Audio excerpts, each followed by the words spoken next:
Shit. This is what I'm feeling like.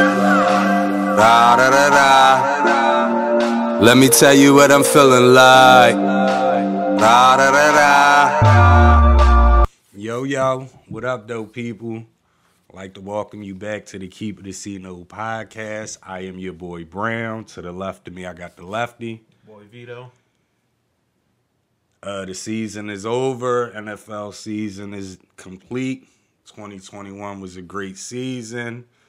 We started the season by saying who we thought was going to be tops and everything. A lot of things shaked out differently. So let's go back. Since the season is over, let's start on the defense. Let's start cornerbacks, Vito. Who was the top 3 cornerbacks of the 2021 season? Who you got? Now, like you said, we're not basing this off of reputation and what you're known for, what you did. Right. As of right now, I got my number 3, Jalen Johnson from the Bears. Okay. He been holding shit down. He a little. Hold on. Is that the right team, Jalen Johnson? Well, yeah, I think that is the Bears. I think he does play with it. But whatever the case may be, he definitely been holding it down in his position, even though he's a little bit older guy. Okay. I know. I go number 2, AJ Terrell for the Falcons. Falcons, yeah. Like I seen a stat on him. Hold on, let me see if I can find it. Which is crazy. The to fewer me. than 10 yards thing. Yeah. Fewer. Yeah. The Jalen Johnson is from the Bears. His he got 0 TDs allowed and only one interception, but he's second in NFL in pass breakups. A lot of people don't give out credit for the pass breakups, but that means that's a fact. And that like you were saying that over the last 8 games, no more than 10 yards for AJ Terrell. And I'm gonna put Diggs up there because of the interceptions. Okay. But Where you putting him at 2 or 1? Shit. Where you at? I'm gonna have to put him at 3. Diggs. I feel like he changes the game with the interceptions, but these 2 balls stop the receiver more than this guy. Right. Now Diggs, you just can't throw any ball in his direction. Right. But these balls is actually stopping dudes from catching the ball. Right. That's why I'm gonna put Diggs 3. I put Terrell at 1 and Johnson at 2. Okay. Number 3, I had Diggs. Because of the interceptions as well.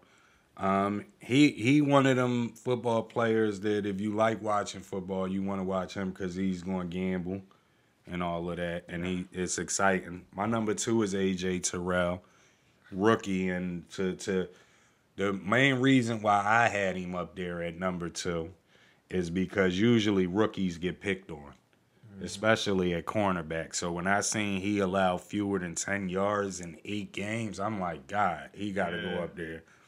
My number 1, he don't got the number. He don't have the interceptions or nothing, but just the intimidation factor. It's got to be Jalen Ramsey, and this is no bias. Ramsey, but like I was saying, but that would have been strictly off of like reputation and what he's known for. I feel like right now, the only thing that I don't like, and I blame the coordinator for, is that they don't let Ramsey follow the best guy.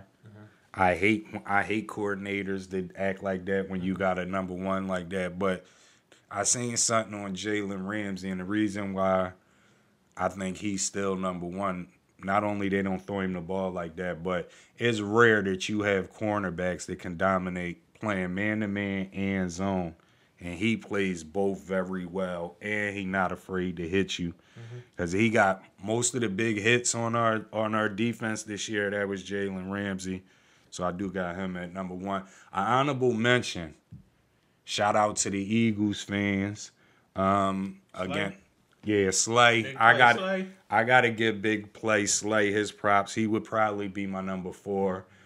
He held that defense down. he does. Yeah. So being as though we on the defensive side, no position. Who was the top 3 defensive players in 2021? I'm gonna go right now. Right now, just for the season. I gotta throw Diggs in there strictly because of the interceptions. Okay. Like, that boy got more interceptions than 90% of the teams in the league by himself. Facts. So that turnovers changed the course of the game. Right. I'm gonna go with his counterpart, Parsons. At 2? Yeah, that motherfucker young boy is mean. He's Yeah, he all mean. over the field. He mean. He can do a little bit of everything. And I'm gonna go number 1 with Nick Bosa. Nick All Bosa? bias involved too, yes. Okay, all bias involved. All bias involved, but besides the bias, he does his numbers don't lie. Okay. And they're not manipulated. He crazy part is he has more missed sacks than I've ever seen in my life. Like if you actually watch our games, he'd be this close to a sack like every other play. And he's still top 5 in sack. I think he's top 3. Yeah, he a monster. He Yeah, definitely a monster. My number 3, just for the year. If we going overall, you know he's number 1. But this year, number 3, Aaron Donald, my boy, the Rams. Mm-hmm. Number 2, T.J. Watt, Pittsburgh Steelers. And I think the best defensive player this year was Micah Parsons. I wanted to shout out Kyle and Mike 28th Street. We had them on the episode last week. And they gave their coordinator a lot of credit. But Micah Parsons started at a linebacker. They lost all 8 edge linebackers. They moved him to edge linebacker to help them out. Mm-hmm. And he did even better at edge. You know what I mean? So to me, I will continue to say it. Micah Parsons has been the spark for that team. And He definitely has. But I think this year he's the best player. Scheme and team definitely plays a part in your success. Like, because you could be good at one, like a 4-3, and playing a 3-4, you might not shine because you might not be that good at coverage or whatever the case may be. And then the team, like if you. But what I'm saying is, he was a linebacker, bro. Mm-hmm. He was a linebacker. They put him in that edge, like you go ahead and get to the quarterback. And I think this year they said he top 2 in pressures, getting pressures on the quarterback. And this isn't the position he was drafted for. You see what I'm saying? So as much as they were saying Reeves last week, I'm just saying that's like Aaron Donald. He's interior defender, but you can line him up anywhere on the line and he going to get off. Yeah. Micah Parsons is one of those guys. That's why you got to give Aaron Donald all the credit in the world because he's smaller than the average interior lineman. Facts. And he gets more sacks than linebackers. And Facts. He's a fucking lineman. Facts. All right. Now let's take it over. Who you got? Hold on. Now we did the top 3 defenders, but are we doing defensive? Do we think defensive player of the year is? Yeah, we're gonna get to that. We're gonna get to that. Who you got, people? 2021 NFL season. Who was the top 3 cornerbacks in the league? 2021 NFL season. Who was the top 3 defensive players in the league? No matter position. Keep it a C-No with us. Let us know. On to the offense. This is where I think is going to get interesting at because we're going to start with the tight ends, and I know you're going to be a little biased. So let's go. Your top 3 tight ends in 2021. I'm gonna go with Mark Andrews at 3. Okay. Mark Andrews doing this thing with every quarterback that gets back there. He could shine with us. Yes. I don't know about that. I feel like the type of quarterback that they have plays a part in his success. Meaning that you can't just you gotta more so because they're a run team first, and plus you gotta take in consideration that a quarterback runs the ball. Both of their quarterbacks run the ball, right. So most likely you're gonna put 9 in the box on them dudes. Now he still gets double teamed, but what I'm saying for the most part he's still. What I'm saying is they had a practice squad player play for them this year, the boy Johnson, and he got busy. What Johnson? The quarterback? Yeah. You talking about the brother? The dude that been in the league for 45 years. Yeah. He not no average practice squad dude. Yeah, but I'm saying he started for quite a few times. He's not ball. He's not, but he knows the league. He's been around quite a long time. He's not the average practice squad player. Okay, so who else you got? I got Kelsey at 2. Okay. Kelsey's a bad motherfucker. He's been doing it for years. You can't take nothing away from him. Right. And of course, number 1, I got gorgeous George Kittle. Okay. Best blocker, best after the catch. Okay, now listen. Less receptions and comparable stats to the dudes that get way more receptions than him. Now listen to mine. GK is number 3 on my top list. And it's by default. Because I think this year, if the kid from the Raiders didn't get hurt, Waller, I think Waller I think George Kittle wouldn't have been top 3, but being as though Waller didn't play enough games, I got GK 3. Number 2, I got Mark Andrews. Like I said, we can suit up. We can suit up and get an NFL touchdown with Mark Andrews. Believe that. Huh? We can suit up at quarterback and get a touchdown. Man, listen, man. Listen to what that I'm scheme, that offensive scheme plays a big part in his success, though. You can play any. Who they running backs been this year? They got Gus Edwards. They got they had what's the name? I'm not talking about the dudes that got hurt. Edwards and them got hurt. They didn't play. They had Edwards played? No, they got hurt early. They had like Freeman and them, Devontae Freeman and all them. All right, Devontae Freeman, all right. All right. Yeah. All right, but what I'm saying is you not stacking the box for no Devontae. You stacking the box for their quarterback running threat.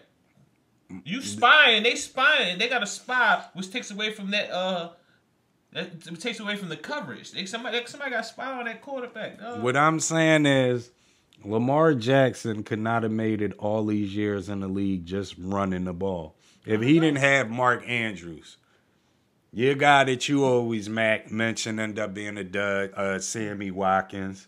Hollywood Brown he's up and down. Hollywood. Mark Andrews been the most consistent. And like I said, we throw it to the most. What I'm saying is, Lamar is going to throw him the ball. Mm-hmm. He's not the fastest person in the world. He's not. He's getting double teamed. He's not. Every top player gets double teamed. They fair share of double teams, but let's not act like he get double teamed every play. He gets double teamed. On big plays, on 8 third down plays, he's getting double teamed. And a lot of times... Possible. But like I said, that scheme helps his success because, like I said, you could put most tight ends of his stature in there and they'll do the same thing. I don't believe that because, again, like we had the conversation before, he's like Gronkowski was with the Patriots when they drafted him. Mm-hmm. Andrews, they drafted what's the other kid name? Hayden Hurst. They drafted him to be the Hernandez, the receiving, and Mark Andrews was only supposed to be the blocker. Mark Andrews exceeded expectations, took over the job. Just like Gronk, slow, he's not the athletic guy and all that. And what I'm saying is, to me, he's more of a factor. If you take him off Baltimore offense, you can't say that because you haven't seen that yet. What I'm saying is you can't plug any tight end in the play on that. No, you can't. I believe you can. You take Gesicki from Miami. He outshine them because look what he's doing on the team. Look what he's doing on the team who spreads the ball. Yeah, but Gesicki is one of those fast tight ends too. Like he's like a hybrid. Okay. What I'm saying is you're not gonna Mark Andrews though. You're not gonna get too many. No, I'm talking about that I can just think of off top. I mean, so Mark Andrews right now, I think he has stepped into the number 2 spot. That's just me. Number 1, I still got Kelsey. Number 1, I can't put none of these guys on Kittle because in the time Kittle's played, he's played less games and he's broke more records in this amount of time. Why has he played less games? He gets hurt. Wose fault is that? That should be another knock that he's injury prone. Let's say that is a knock against him. He gets hurt. But within that being said, that means he's playing less games and he's doing more with the least amount of games. Yes, but I'm glad you said that because I was trying to let you slide though. I'm not gonna let you slide because them other 2 dudes you named play with 2 MVP caliber quarterbacks. 2 quarterbacks that won the MVP before. My guy broke the record with 2 third-string quarterbacks, and then Jimmy G came in at the end and played like 3 or 4 games. Are you done? First of all, everybody know that a tight end is the safety blanket for a quarterback. Not for y'all. So y'all tight end not your safety blanket. Cooper Kupp is. No, what I'm saying for the average quarterback. So what I'm saying when you saying them third string guys, they get off throwing it to tight ends. That's in any NFL scheme. I'm glad you said that. So how was it that hold on, let me other starting QBs and starting tight ends who don't got them same numbers? Because they don't need their tight ends like that. My second thing is this, right? You're saying about the Baltimore scheme, right? Mm-hmm. But last time I checked, San Fran is still one of the only teams that run the ball damn near 40 times a game. Usually, not just. I'm not. And you're helping my argument. He gets less.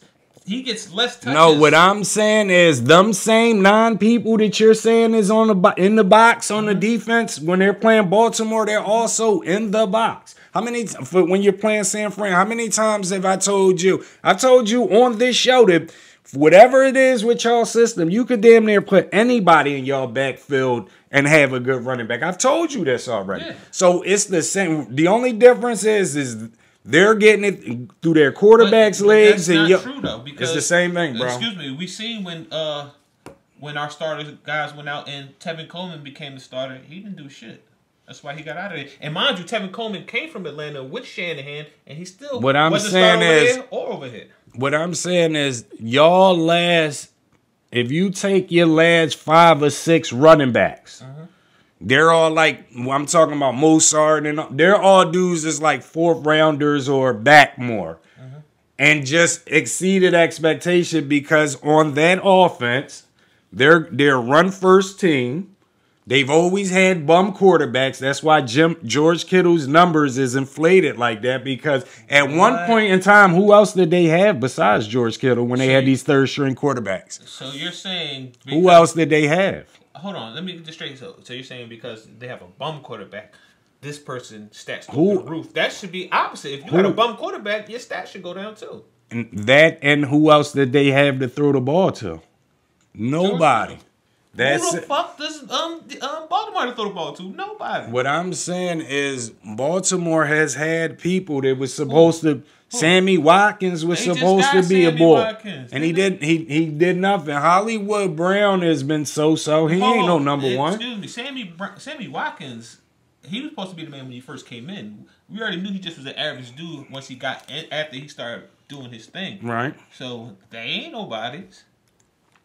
Hollywood Brown is nobody neither. Just a fast guy. Right. Okay. So what I'm saying is your argument on why Mark Andrews is so good is I can make the same. No. He's good because he's good. But I'm saying I feel like their scheme helps his success. Okay, I feel the same way about y'all scheme. What's your thoughts, people? Top 3 tight ends in the NFL 2021.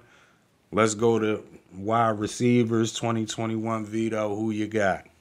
Let me see. My number 3, I was kind of going back and forth with this guy and somebody else. I had to go Justin Jefferson, man. Okay. You know, just because like he's doing his numbers is crazy, and I feel like his quarterback is better than he get credit for. But a lot of people will be hating on Cousins. But so you think Cousins is actually better? Better than who? No, you saying that he gets credit for? Yeah, he is. Okay. He wins games, and his numbers is good. My number 2, I'm gonna go with Cooper Kupp. Okay. That's a bad motherfucker. Him and you know who else? I'm gonna give an honorable mention to that I like. Renfro. Was it Renfro? Renfro? Yeah, I like him. They remind me of each other. Yeah, he a low budget Cooper Kupp. You know what I mean? And my number 1 is the Swiss Army knife for the receivers, Deebo Samuels. Who? Debo. Action. You know who Debo is. You got what from Friday? You talking about the movie? That's how he play.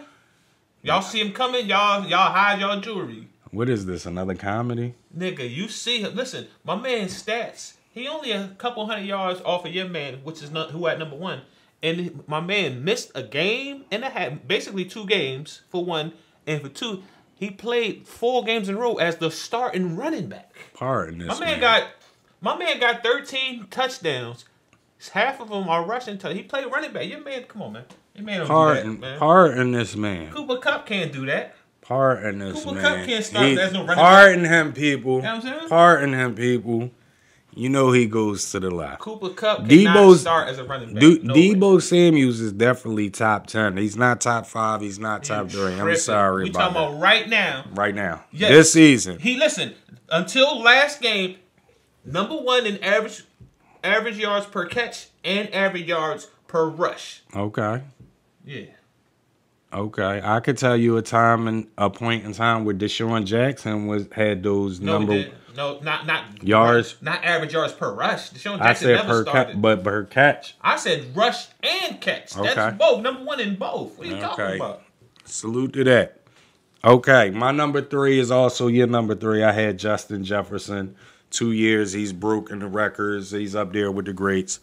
My number 2 differs from your number 2. My number 2 is Devontae Adams from Green Bay. I was gonna put Adams, but I don't know if he's as now. Mind you, his route running is impeccable, but he's still playing with Aaron Rodgers. Yes, I don't know neither, but what I know is as of right now, he has to go up there. If you need a big play from Devontae, he makes the big play. Yeah, he's my number 2. My number 1, it has to be Cooper Kupp is the best receiver this year. Listen, touchdowns, the most valuable yards. He got those receptions. Yes, touchdowns, yards. How many touchdowns he got? I'm not sure, but look at the screen. It'll be on the screen. Mm-hmm. Since he came into the league, not just including this year, he leads the league in yards after catch. Yak. I need to see that. Yak. It'll be on the screen as well. Also, what you're saying about Deebo Samuels is great, is honorable, and I do respect that. But our whole offense runs through Cooper Kupp, even our running plays. Blocking, he's the best. Hold on. No. Yes, it does. Before your man Stafford got there, y'all offense ran through Woods. And before Woods went out, everything went through Woods first. Then Kupp. No, Woods was y'all man. Time out. All the big third down plays was Woods. And no, yeah. Cooper. If you go back and it'll be on the screen as also Cooper Kupp has led our team and has been, I want to say, top 2 in the league since he came into the league in third down receptions, especially third down receptions for first down. Not just this year. Not just this year. I'm talking about for the whole league, for receivers, tight ends, running backs, anything. That was Cooper Kupp. What I'm saying is the running game. I'm not saying actually run the ball. What I'm saying is a lot of them sweeps and schemes and all of that to get runs to the outside or get chips is off for Cooper Kupp's design block plays. He's the best blocking wide receiver. No, he's not. Yes, he is. No, he's not. Have you not watched any of our games? You see what Deebo Samuels be doing? Listen, last time we played. Shout out to Deebo Samuels. It's all love with Deebo. That's why his name is Deebo. His name is Deebo is because somebody was messing around while Friday was out. You know what I mean? He was taking niggas lunch on the field. That was their favorite movie or something. But Deebo is not there yet. He's a great. You know who Deebo? Crazy. Perfect example. You know Deebo was number 1 in everything before he went out that game with the injury, right? He was ahead of Cooper Kupp and all of them. Then he went out, and then we started playing him at running back for like 3 games because all our running backs went out. If he never started running back for 3-4 games, he'd be number 1 receiver. No, he wasn't. Yes, he was. Look at the number. Look at his numbers compared to the number 1 dude. It'll be on the screen. With less games and way less receptions and way less targets. What you think, people? 2021. Who was the top 3 best receivers in the league? Keep it a scene with us. Before we go on to running backs, I just want to say, Deebo reminds me, I'm going to give you a perfect example who Deebo reminds me of. He may be a little bit better. He may be the same. He may be a little worse. Is for y'all to decide. He reminds me of a Percy Harvin. No way. Percy Harvin didn't play starting running back, though. Percy Harvin ran the ball as well. No, Percy Harvin might have got a sweep or a gadget play. He Percy, never started what as a I'm saying running back. is Percy Harvin used to get totes out the backfield, straight up the middle, like running plays. You can pretty much put any receiver in one play and say, no, hold on, hit me out. You can pretty much take any receiver and say, here go a play, we're going to put you in the backfield, we're going to run you 1 or 2 times. My man started for multiple games, and he leads the league in yards per rush. Shout out fantasy football because I think it was Brett Favre last year. The year they had Sidney Rice and them in Minnesota who went on that run. Percy Harvin was one of my wide receivers. He used to be my flex wide receiver, and most of his points came off of running the ball, running touchdowns and stuff like that. He was never a starting running back. He never led the league in rushes. Yards per rush, He didn't have 6 rushing touchdowns. Come on, man. What I'm saying is, to me, is that a fair comparison, people? No. Debo Samuels, Percy Harvin. A kick and punt returner, preferably. Let us know, people. Let's go on to running backs, Vito. Who's your top 3 running backs of the season? Okay. My number 3, I'm going to go with Chubb. Okay. Because Chubb a beast, his numbers are still good. And right. I think he missed like 1 or 2 games. Right. My number 2 is Jonathan Taylor. He came out of nowhere for me. I always knew he was cool, but he's just a lot better than I thought he was. Right. My number 1 is Henry, because Henry numbers is still up there, like top. He definitely top 10. I forget, maybe he top 5, and he only played like 9 games. Yeah, that's a fact. Shout out to you. My number 3. I wanted to put Chubb at number 3, but early in the season, I might have had Chubb as like my number 2 running back coming into the season. And one thing that Brother Fish said, Sco, he said was Chubb get hurt too much. And for me, that has been the case. To me, somebody that I think has been a low-key great running back and made my number 3 is Joe Mixon out of Cincinnati. Listen, especially because when I looked at them, they're so like Chubb and them on rushing yards. But what I'm saying is Cincinnati's a pass-first team, which Cleveland is a run-first team. That's first. Yeah, that's Chubb first. Splits carries too. Yes, Chubb splits carries, but the second part of that is Joe Mixon. To me, I feel is better catching out the backfield. Yeah, I agree with that. So that's why I got him at number 3. My number 2 was also Jonathan Taylor, and we also had the same number 1.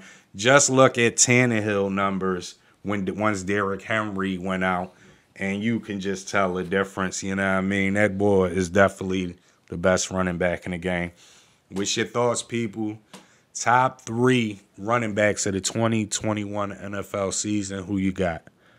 Let's finish it off, Vito. Who you got at QBs? What's your top 3? Right now, my number 3 is Brady. Okay. Old man River's still doing his thing. I can't hate on him. Right. Or still balling.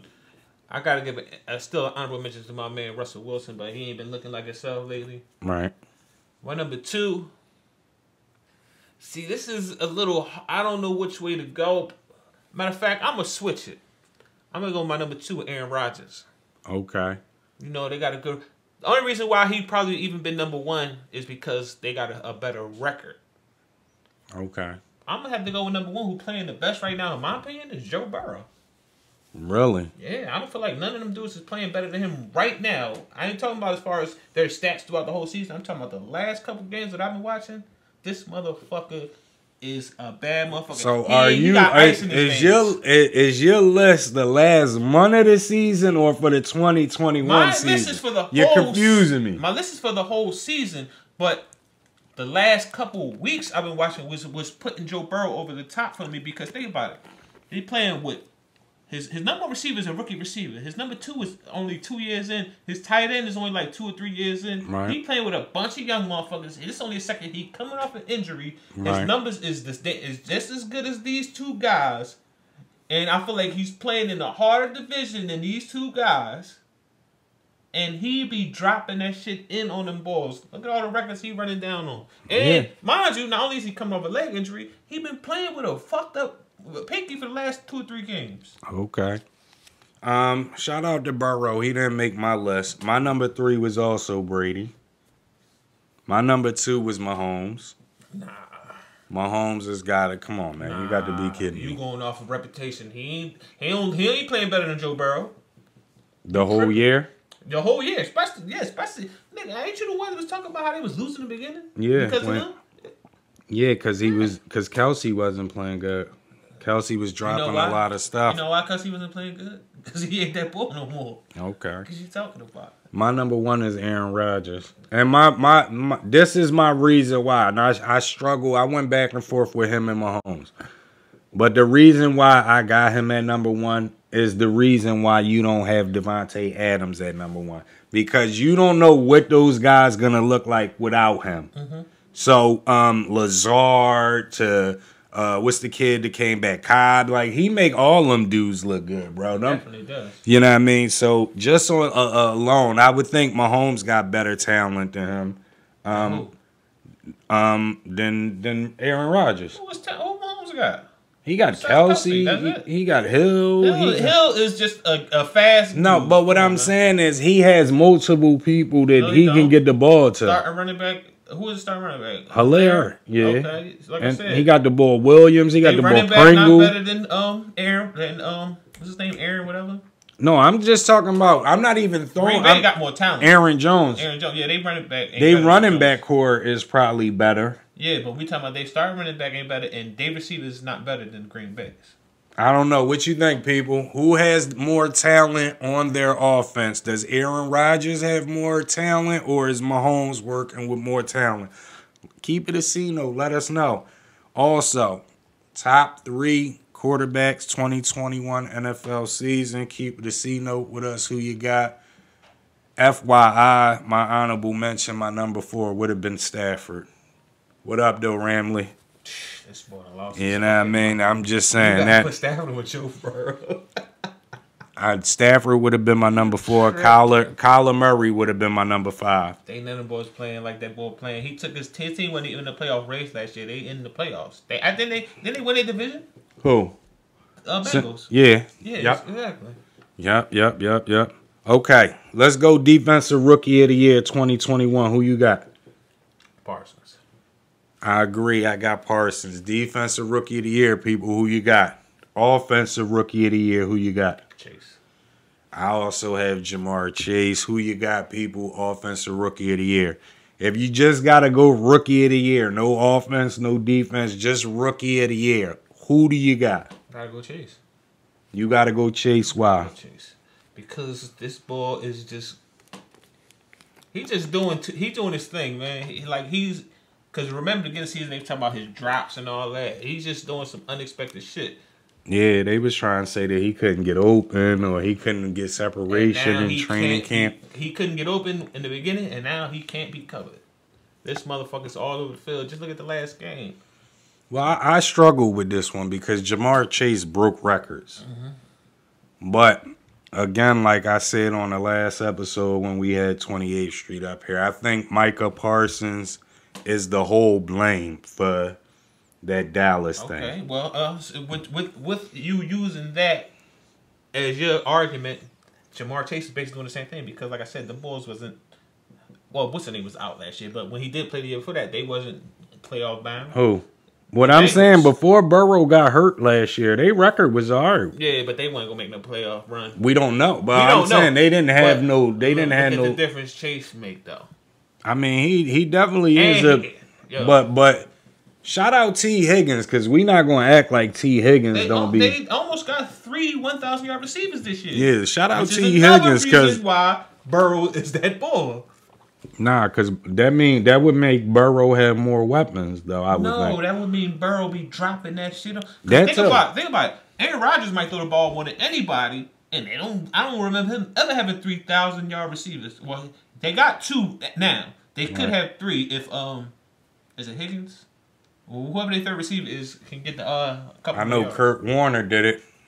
Greatest show on turf. I'm just saying. So I just think Parsons. You think Chase. I wouldn't be surprised if they split that jump. MVP, if you got to pick an MVP, who would it be? Regular season 2021. Let me see what I put down here. Who do y'all have, people? Defensive player of the year. It doesn't matter position. Defensive player of the year? Who y'all got? But MVP. No, I'm asking you MVP. I'm asking the people defensive player. MVP, that's kind of... I'm going to say Aaron Rodgers. Just because I always give it to a quarterback, though. That's corny. Yeah, that is corny. That is corny. But, yeah, I would say Aaron Rodgers. I mean, it's a lot of people. If you had to go somebody besides quarterback, where would you go? I would go probably... Damn, that's a good question.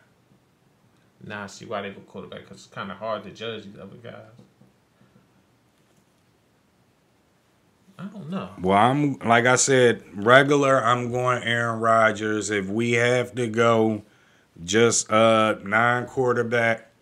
Well, then if we're gonna do it, I'm gonna have to stick with who my number one quarterback. I'm going with Burrow As the MVP.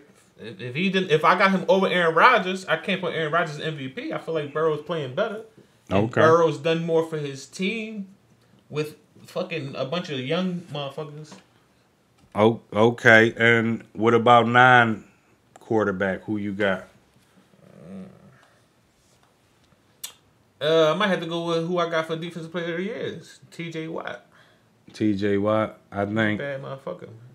especially if Dallas was to make it to Super Bowl again, I'm gonna say Micah Parsons. I wouldn't be mad at that either. I was thinking that too. Again, I'm gonna say Micah Parsons. But who do you got, people? If you needed a MVP that wasn't a quarterback, who would it be?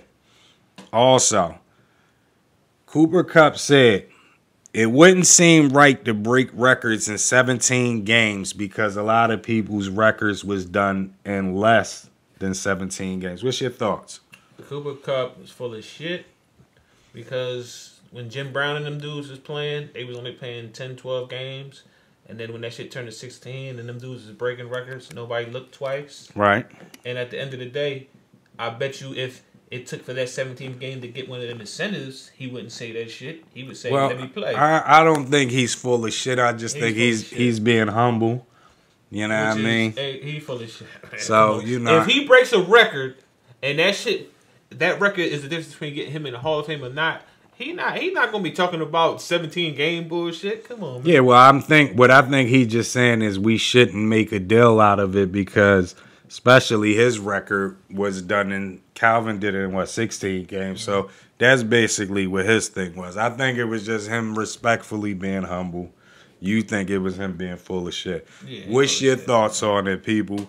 Do you take away from somebody that broke a record this year because they did it in 17 games? That's all I'm saying. Some people might say yeah, but like I said, you can't because if that's the case, Jim Brown has to be the greatest running back ever because he done all that shit in 12 games. These dudes took him 16 games to do all that shit. Right. So I agree with you on that one.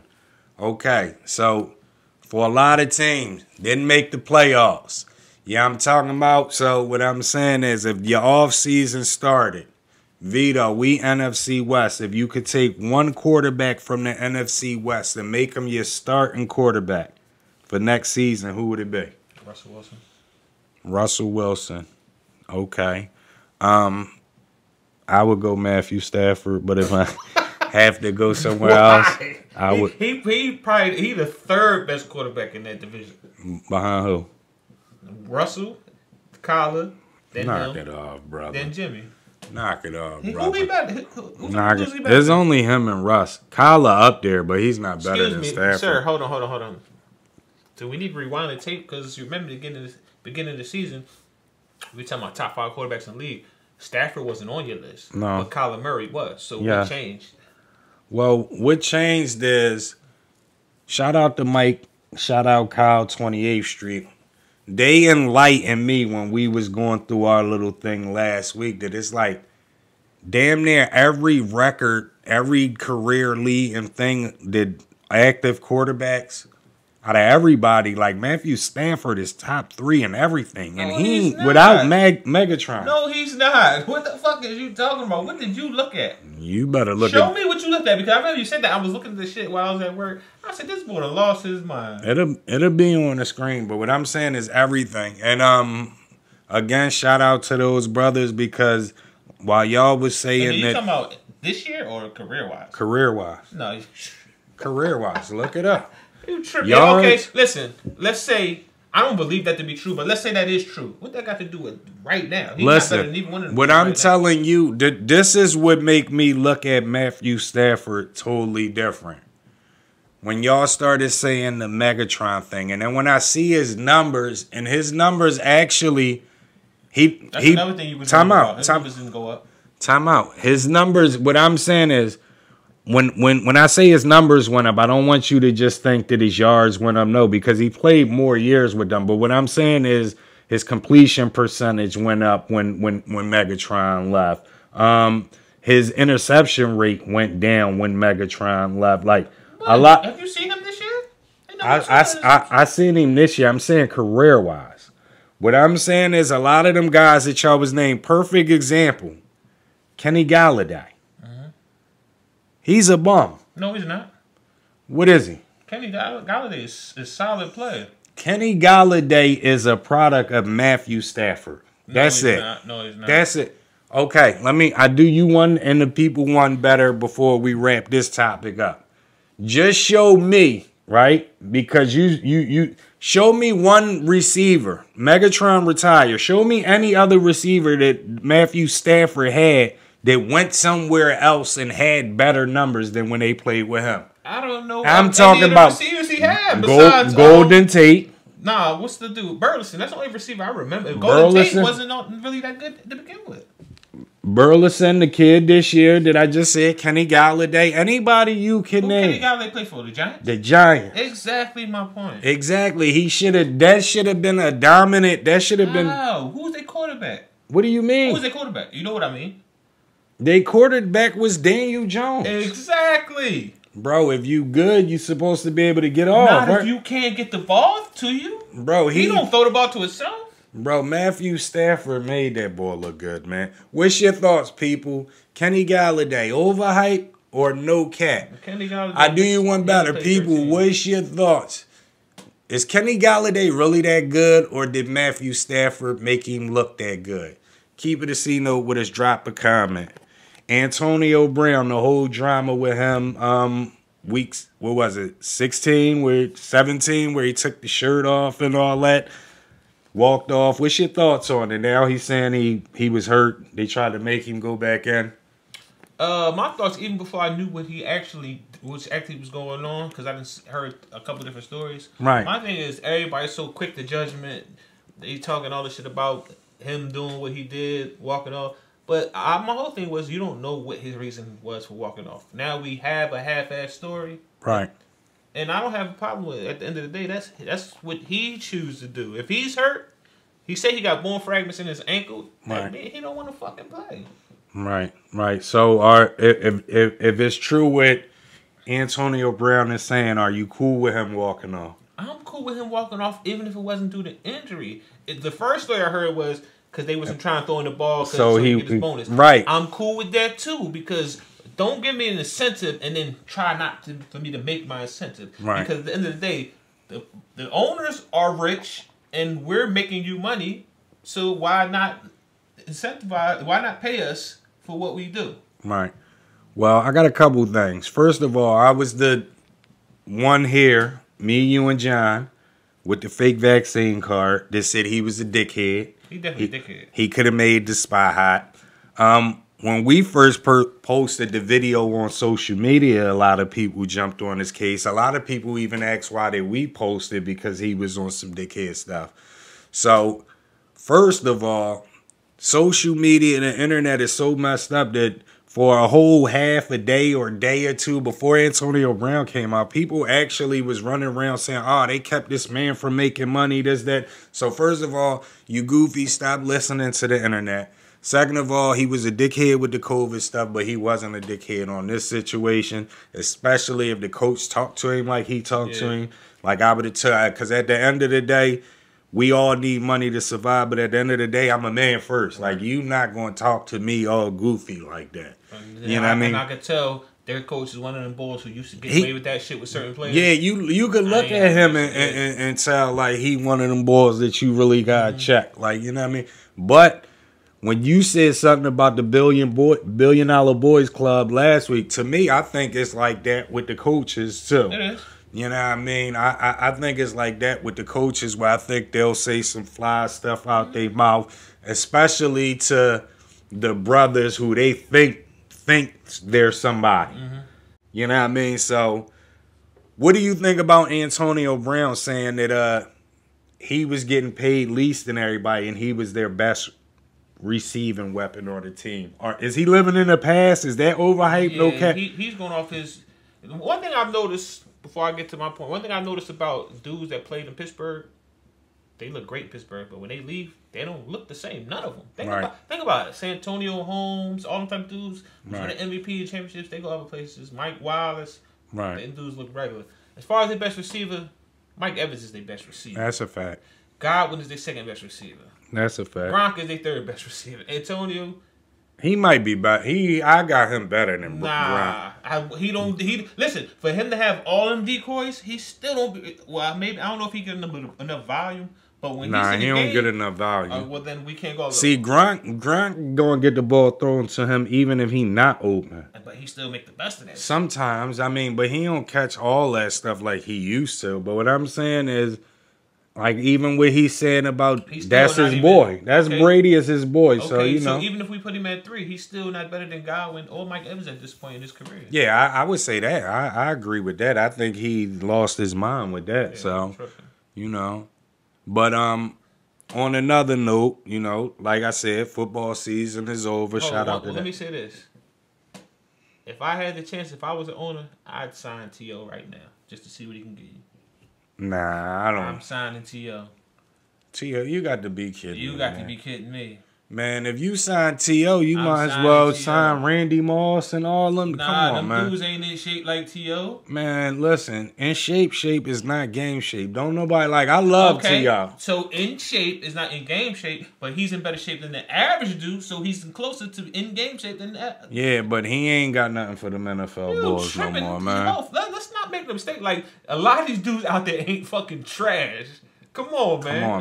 Don't give these boys these second and third cornerbacks credit like they good. What I'm saying is, man, we living. This ain't 06 no more. T.O. Sit yourself down, man. He's better. Listen, you can't tell me that every start receiver on every team in the league is better. I don't believe every start receiver is better than that man. Vito, look at my face. People, look at my face. Nah. Every team in the league has a receiver now that's better than T.O. They're 1 and 2. Yes, every team in the league right now. Stop it, T.O. Jacksonville. Every team, yes. Who they receivers? You couldn't even tell me if I. No, they receivers is what the hell was the Marvin fast Jones? kid? No, not Marvin Jones, the fast kid. They just played with Lawrence. Little gadget kid. I don't know. If he's a gadget kid, I ain't even worried about him. They got a couple receivers. They got one of the Marvin Jones might be the best receiver, right? I got T over him right now. Nah, bro. But thank you for mentioning Marvin Jones, because he's another boy that once he left Stafford, what the hell did he do? Nothing. Same thing he did with Stafford. Fuck is you talking Nothing. about? Marvin Jones' numbers was up there with Stafford. When? Look at the screen. It's easy to be your numbers up there with Stafford when all they did was throw the ball. Right, and that's another thing that I thank you for elaborating on that. Like I told you, Vito, via text, when y'all kept harping on he had Megatron, first of all, he's never played on a top 15 defense before, on a team that had a top 15 defense. Second of all, I know Brady and them. Time out. I know. Hold on. Before that means nothing, because I remember the year Drew Brees and them was the shit when they went to Super Bowl. They wasn't top 15 defense. What I'm saying is, any team you name from New Orleans has had a defense that was better than Detroit's defense. That's one. Second of all, every number that you see from Matthew Stafford minus this year. If you take away this year, every number that you see from Stafford, he's never had a top 25 running back. So this, all that 9 in the box we was just talking about, no, they're double teaming whoever his best receiver, and he's throwing the ball 42, 43 times a game. Exactly. That's with no run, because he has no running back. Let's not act like they didn't have opportunities to get them top running backs. We're not saying we don't have nothing to do with the business. We know they're one of the worst franchises, right? Let me finish. This is the point I'm making. They had opportunities to get top bulls because they always wasn't shit. So they had high picks. They picked who they picked for the reason they picked it, because they want to throw the ball. They just wanted a running back that could block and half-ass run. They didn't want a top running back. They wanted Stafford to throw the ball 50 times a game. They wanted. See what got them. They wanted whatever they can get at the time. They could have got top running backs. They could have got top defensive players. Exactly. They always. What I'm saying is they didn't do it. Matthew Stafford ain't a GM. He not an owner. He don't. What I'm saying is, hold. Let's not act like the best player don't got some say in who they pick. Who they picked what in the draft? Yeah. Matthew Stafford. Everybody will tell you Matthew Stafford was a trooper. He rolled with all that nut stuff they was doing on the strength. Matthew Stafford played with a top 5 receiver all times the majority of his career. So I'm confused with what you're talking about. Negative, but what I'm saying is he still made everybody else. Megatron is getting triple team. They didn't have nobody else. He didn't. Who else he was throwing the ball to but Megatron? Question: Do you remember what Megatron's #1 route was? Run deep, and I'm gonna throw that shit up, and Megatron just gonna go up and what I'm saying is, this ain't coming off play action because you don't have a running back. It's not like you pounding the ball and you sneaking plays and no. This is straight off the muscle. This is my arm. Try and go get it. This is my arm squeezing stuff in tight windows and all that. Like you don't just Calvin Johnson just don't get them numbers without Megatron, bro. Don't do that. You crazy? Without Stafford, he don't do that. I ain't gonna take nothing away from Stafford because he got a strong ass arm, but. That's why Megatron was able to get a lot of that shit because a majority of his shit was deep zones or jump balls where he going to get it because he's bigger than everybody. And like I said, it was a lot of precision shit across the middle in a tight window with 3 niggas in the zone. You keep going off Megatron, man. You got to look at everybody else. He didn't only just have Megatron. He had other receivers. The majority of his career, he had stack pack receivers his whole career, and none of them guys did nothing without him. Megatron retired. Nobody. Jones. Marvin Jones, Kenny Galladay, them dudes, had 1,000 yards. they were stack pack boys. I know Galladay had 1,000 yards. Marvin Jones, Tate. I don't know about them boys. Let's look at the screen, people. Off of sports, they saying the Young Dolph murder has been solved. Mm-hmm. Most people know that the murder was basically solved on the internet from everybody putting their little bits in. Oh, did you see this video? So my thing is this. Has social media / the internet, has it done more good or bad for the people, especially in urban communities? What's your thoughts? Well, if we're going to say in urban communities, I feel like it's done a lot of good because it's a lot of motherfuckers. More good than bad, though? What I'm saying, has it been more good or bad? I mean, we know it's been on both sides. That's what I'm saying, it's been on both sides, but I can't really say more good or bad because we don't know because... If a motherfucker keep pushing a certain narrative, that's what you're going to see more. And then, like, they push the narrative of more bad. But think about how many motherfuckers got rich strictly off of social media. Right. Recently. And it's a lot more knowledge that motherfuckers know now that they didn't know in the past. It's a lot more of these motherfucking police shootings that we're seeing now that we wouldn't have seen without this motherfucking social media. My issue with this social media shit is it's making the world smaller. It's giving all these lame-ass motherfuckers an opinion about shit they shouldn't have no opinion about, especially if you haven't experienced it. Right. So I'm going to say 50-50. I can't say one is more than the other. Okay, I will say I believe it's made a lot of people money. You know what I mean? But I also think it's done more harm than good. What I'm saying is if you come up with something right now, when you create and whatever you want to create, you got it in mind. I'm creating it for this or this set of people, right? Mm-hmm. So what I'm saying is if you create in Facebook, Instagram, and all that, what's the percentage in your mind and you say, if I put these sites up, 70%, or not even 70, that's a high number. Let's say 45% of the people that's doing no good are going to incriminate themselves.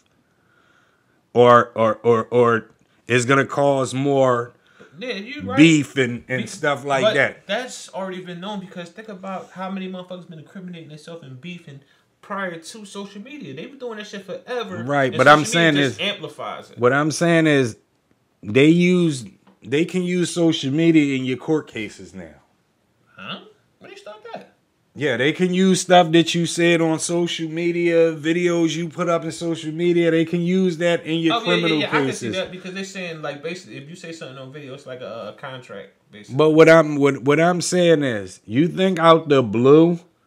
What I'm saying is, you didn't think people would know like we gonna get people doing nut stuff on this. They bust people. Listen, you got people who started slanging on the internet. But see, and this is my whole issue of how, as far as the good and bad thing, you motherfuckers know right from wrong. Y'all grown, and y'all still choose to do all this wrong shit on camera and say, "Film me."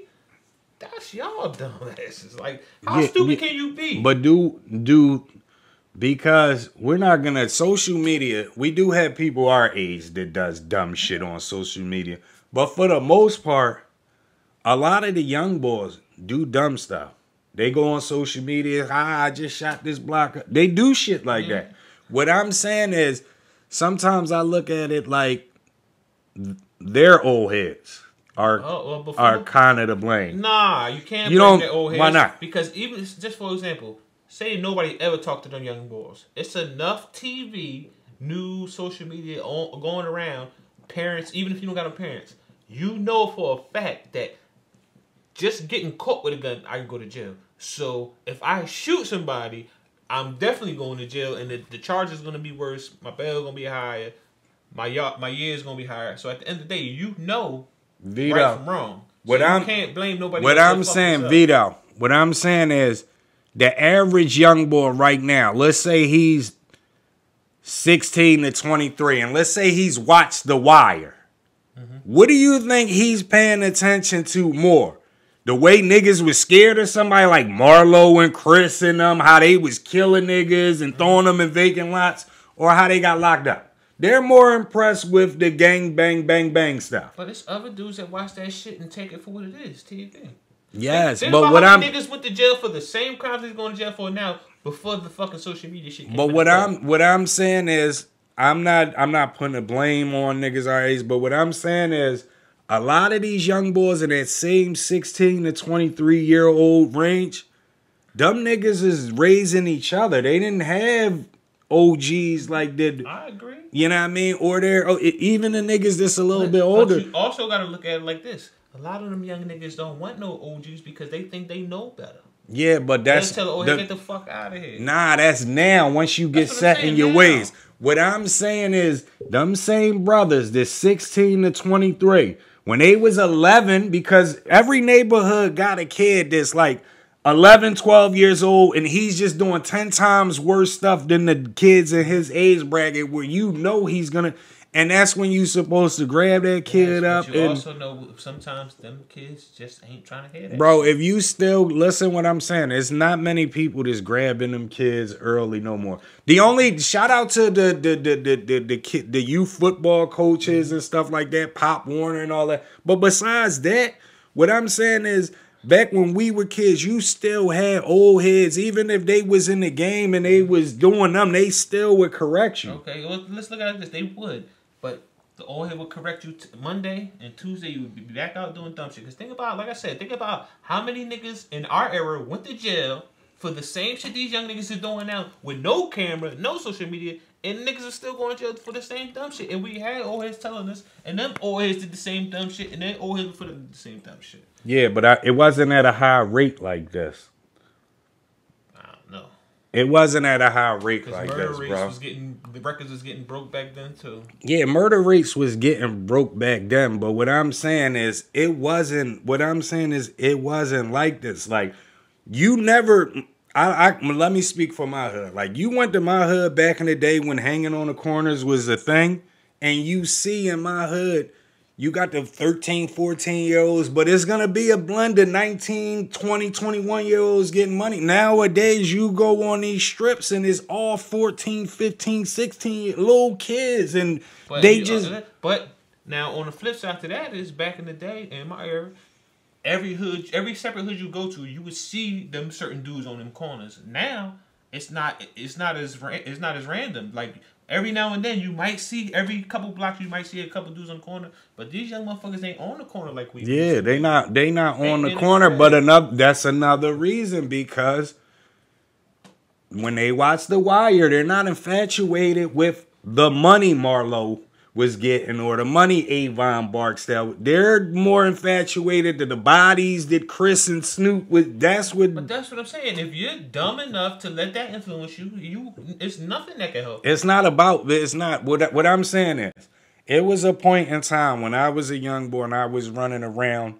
and doing dumb stuff, and I actually had old heads that told me like, you can't mix money with this, or you can't get money if you out here doing. I don't think these young boys got that these days. These young boys ain't trying to get no money. They don't even know about that. I'm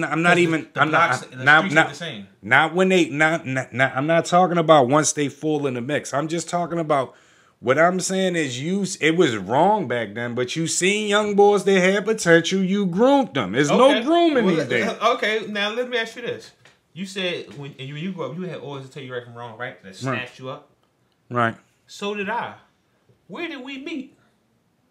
I mean, you still. No, answer my question. Yeah, where did me and you meet? I mean, yeah, that comes with the game now. Saying. That comes with the game now. But what I'm saying is, we could be these new young boys today where they meeting on State Road with 3-4 bodies.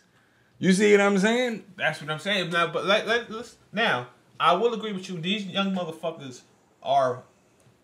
There's less like when we was growing up. Even though we did dumb shit, it still were rules to the game. Like if it's on with me and you, and I see you in the streets with your family, your mom, your dad, your grandmother, your kids, you off limits. Right. I catch you when I catch you. But these motherfuckers, no rules to engagement with these young motherfuckers, so they just running down on anything, and they don't realize till they got 5 years in that in Pennsylvania, life is life, and ain't nobody saying right. you no money. But it also comes to the fact with this, right? The way the young boys is like now, if you don't groom these young boys, the way it is okay, I'm going to listen to my old head because he get money or he do this or he used to do this and this, that, and the third. But then it get to a point to where it seems is like if you don't really show that love to the young boys, like really keep trying to groom them, they'll be like, this nigga getting all the money and I'm fucked up. He don't want to look out. Fuck him too. You see what I'm saying? And it go left. But I think we just I blame us, like our age. I think we just let the young boys roam freely because my own homies, I got young boys right now that's in their mid-20s where they done did 5-10 years and they never was supposed to turn out like that. Like, I come around, little nigga, give me that L. You don't have that shit at all no more. Yeah, but you can't necessarily take all the blame for that because, like I said, the streets ain't the same. You know why we were able to receive that type of love? Because older dudes than us were on the streets doing their thing, and they were out there to see us, catch us doing the dumb shit, and check us. Niggas ain't out there on them blocks no more because there ain't no money out there like that no more. Yes, but what I'm saying is somewhere along the line, guys our age seen these new young kids coming up, heading down the wrong way, and they like, man, I ain't got shit to do with that. Even though somebody gave us the game.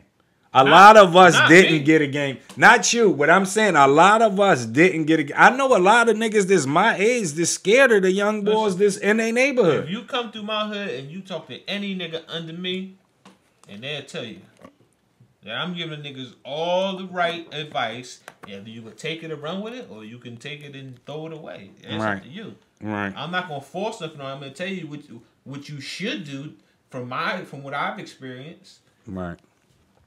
All right, so before we get out of here, what was this topic you wanted us to discuss? Okay, my question to the ladies is, are men able to get away with cheating more so when they have money compared to a dude that doesn't? And if so, why? And I already know the answer but I want to hear what y'all gonna say. I think it's a couple answers to that, though. Mm-hmm. For the most part, yeah. Like, especially if they didn't know they were getting cheated on and they've been getting. No, I mean when you know.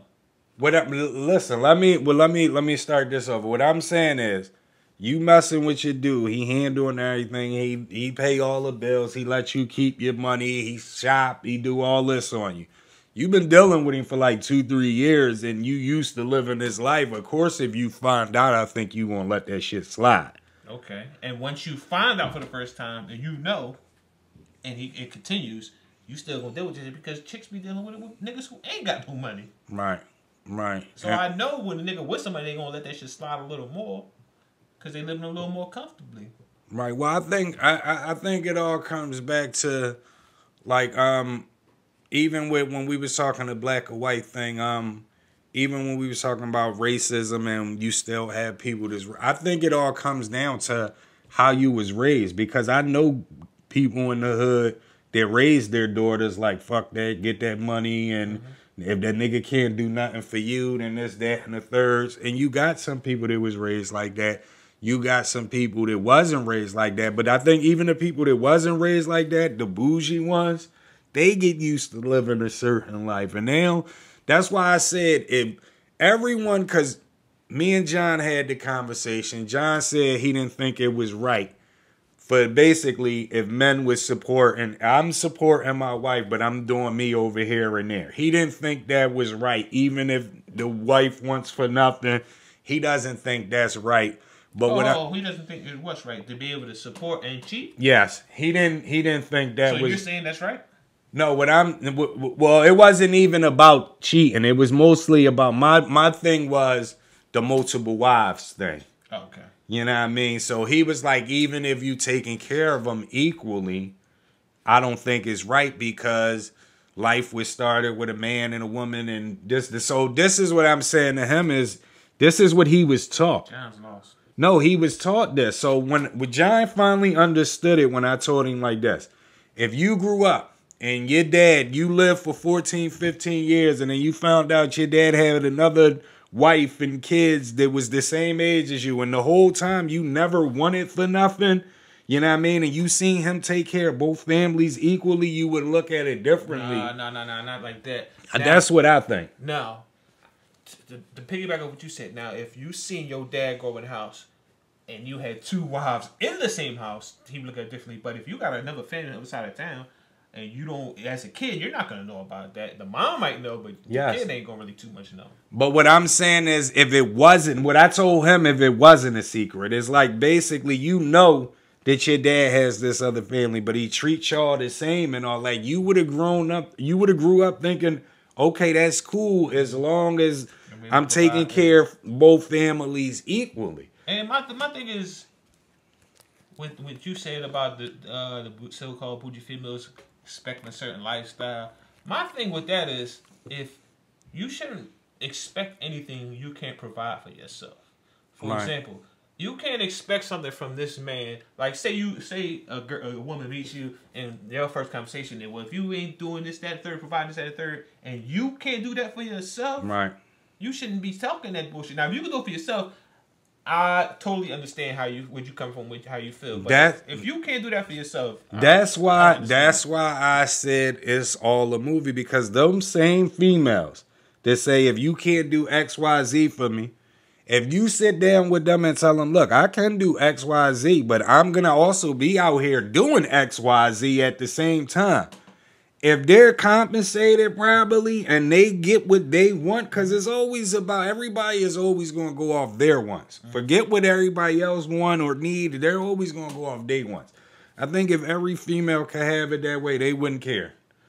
I'm not going to say every female. I would say about 88%, maybe more. You know, you're right, because a lot of the females, and what I noticed, they say, their favorite line is, don't have me out here looking stupid. So basically, you don't give a fuck about that dude cheating. You just give a fuck about what the public knows that this nigga is fucking other bitches. Right. So that's my whole thing. If you gonna say, don't make me out here looking stupid, is it stupid because it's not accepted by society? If it was accepted by society, then would it be cool? Am I not making you look stupid? Yeah. Just another thing I want to touch on. As far as women not wanting to do shit because they're going to be looked in a certain light to their friends. Right. If you be the dude and you want to let this nigga knock you down, but you don't want to let this nigga knock you down strictly on the strength that your friend will be like, oh, no, she a hoe. Oh, gives a fuck. Because at the end of the day, your friend is going to be the same one to backdoor you to knock that same nigga down. Yeah, that's a fact. That's a fact. And sex on the first date is not a bad thing. Because motherfuckers get married, too, from people they had sex on the first date with. Yeah, my thing about that is, sometimes to me, sex on the first date, it saves a lot of the hassle. Yes. Because, listen, you deal with somebody, just say, let's say, what's the weight? Hold on. Before you even finish, I know what you're going to say because I've been preaching this shit forever, but go ahead. Yo, you wait 2-3 months to have sexual relations with somebody, and that shit is trash. And you done wasted 2-3 months, and you kind of feel some type of way about them. It's like, we don't got to waste all that time. Yeah. That's. Another thing I want to touch on that it's funny to me, like, for example, say if a chick walk past and you go at it and she shoot you down. Cool. Next week another chick come past, you shoot your shit, she wouldn't. It just so happens them two chicks are cool. The second chick that you went at that's with it will tell the first chick, oh yeah, you know, I on that such and such. And the first chick was like, well, he tried to talk to Yeah, me. yeah. And then try to encourage her not to talk to you. Yeah. But, yo, if you didn't want to fuck with me, why discourage her from fucking with me if you never know? We could be soulmates. You fucking up somebody's situation because you ain't want to fuck with that nigga. Yeah, why do y'all Stop do that, that, females? Man. Keep it a C-note with us. Let us know. Why do you do that?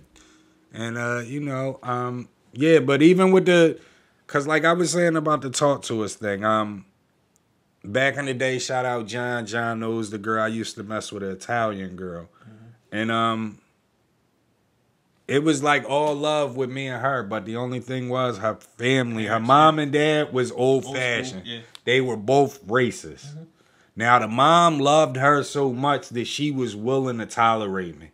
The dad, like, he would call me all type of niggas, and, like, I would have to deal with this stuff because, and they tried to raise her that way, but she broke out of it and all that. So, like I said, even in my neighborhood, like, even we talking about Northern Liberties, it was a point in time where when you pass Front and Girard and you got the Fishtown, and you get caught over there, and you not deep, or it's a certain time, it's about your behind because it was so racist. But when you go back to the 90s, I think a lot of those people were still being raised off old school ways. Because if it was still that way, I mean, don't get me wrong, it's still people in those neighborhoods that have those old school ways, but it couldn't be no Northern Liberties today if it was that bad.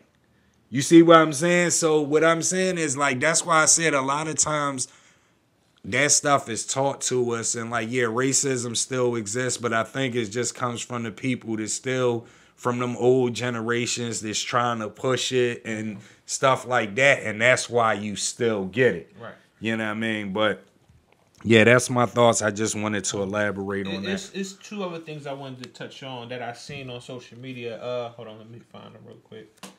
Now, the one thing is, I want to give a shout out to my man Steven Jackson, Stack 5. Okay. I just seen the video of him walking through the hoods. Collecting the guns? He was buying them the off guns? these young boys. Yeah. You know what I'm saying? To keep them out of trouble. I fucks with that. Right. You know what I'm saying? A lot of dudes ain't doing that. Right. We need more of that. And it's also something that I think it was in Atlanta. It was, I think like 15 to 20 families that bought, what was it, like? The land. Acres the of acre, land yeah. For all blacks. For all blacks. We need more of that shit too. Yeah. Yeah, that's love. But, again, it comes to even them niggas, them brothers that's getting money, like, and we see stuff like, where are they actually putting that money to? And like you were saying, like you was touching on, we was talking about the black and white thing. And I've been through this, like, I forgot who I seen talk about it, but back in the day when they thought segregation was the best thing, no, they were wrong. Keeping to your own, I think, is the best thing. Okay. Now, it's cool to branch out and fuck with everybody, but as far as to get money, I think you should keep it home. You think you should keep it home. So with that being said, if you looking at it that way now, do you think Jay and Dame should have kept it home?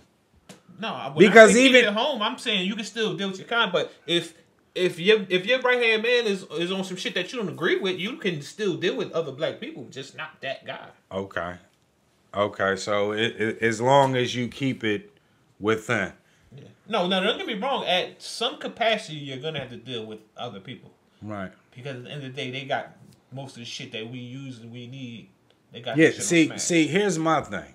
My thing is, I think we can still keep it inside of our own, and everybody keep it inside of our own. But it's like sometimes I think we want more, and what I mean is, I want so much more. I want to be so much more richer that I'm going to give this person a portion of my business and let him eat off of it because I want to get more. I'm thinking this is what's going to take me to the next level. Mm-hmm. But I think it all comes back to unity because I don't know if it's because of the poverty thing but most brothers, especially if you lived a street life or any type of rough life, you know what I mean? We naturally sometimes hate on a brother that's doing better than we're doing. And that's just naturally real rap. You know what I mean? But at the end of the day, I think if you want to keep it black, then you gotta work extra harder and not cut your business away and to bring these other people in, basically. You know what I mean? Stop giving it. Oh, I could go from, instead of 10 million, I could make 50 million a year if I cut this person in. So, you know what I mean? But you cut that person, you're gonna make that more money, but you're not thinking about on the flip side that there's gonna be less black employees. They're gonna change whatever they come in. They're gonna change the style of your whole situation. Right. Like it's shit that come with it. It's pros and cons to both sides. It ain't always about the money. Right. Because let's be for real. If you got 10 million, 50 million is better, but you can live for the rest of your life off of 10 million. Right, but that's what I said. We always want more. And our more, it always seems like end up us selling something to cut somebody else and thinking we going to get more. I agree with that.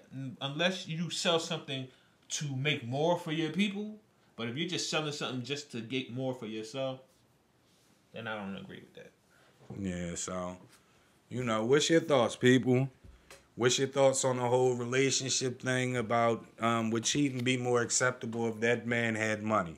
And it's funny you said that because I think it would be, like, even when you look at these, well, I don't look at them no more, so I don't know if they still make them, but when I was booked, I used to watch Flavor of Love and all those reality shows. They still got shit like that. So what I'm saying is, matter of fact, all reality shows, holler at me, man. Get me on one of them shows. What I'm saying is, this is how you know it's acceptable, right? Mm-hmm. Because all of those girls go on the show, they kissing on one dude. Yo, it was he knocking off about how all y'all women hate on the motherfucker cheating man, but it's a reality show of all y'all trying to get the same one dude. Right. Y'all all knocking him down, kissing him and all that. So that's how you know that shit is bullshit. Like you say, that shit is all a movie. It's a movie. It was sold to us, man. Anyway, you got anything else, Vito? No, I'm good. I'm also good. I guess we gonna wrap this show up, people. We appreciate you for tuning in. Keep hitting us up on social media, giving us your feedback. We got some. We looking to sponsor some people too. So if you want anything promoted, hit us up. Let us know what's what. We got you. And let me say this. I think in the near future we're gonna have a roundtable discussion with. We getting opinions from both sides, as male and female.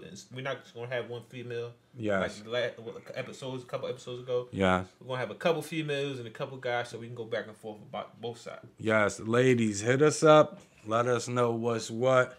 Also, another topic that's been hot that we will be discussing in the future, ladies, fellas, if you want to hop on, get with us, interracial relationships. Yeah. We definitely got to touch on that. Yeah, definitely. So, let us know if you want to be a part of any show. And we got some more guests coming up, too. So, we got a lot of stuff coming up this year, people. We always thank you for tuning in.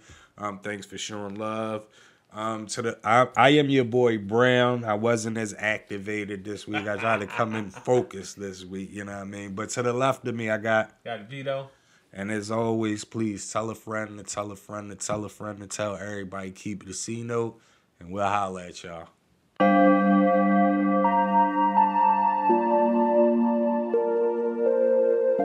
Shit. This is what I'm feeling like. Da, da, da, da. Let me tell you what I'm feeling like.